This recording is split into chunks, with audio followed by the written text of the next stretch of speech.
કૃષ્ણ મજામાં છો બધા. હાલો અમે બનાવીશું વડા મગના દાળના ડુંગળીના. હાલો હવે તેલ ગરમ થઈ ગયું છે અને નાખી દઈએ તેલમાં.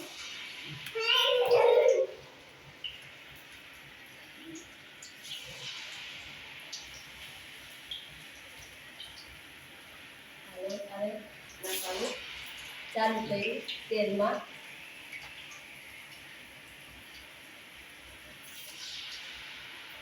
આમ કરવાનું. આમ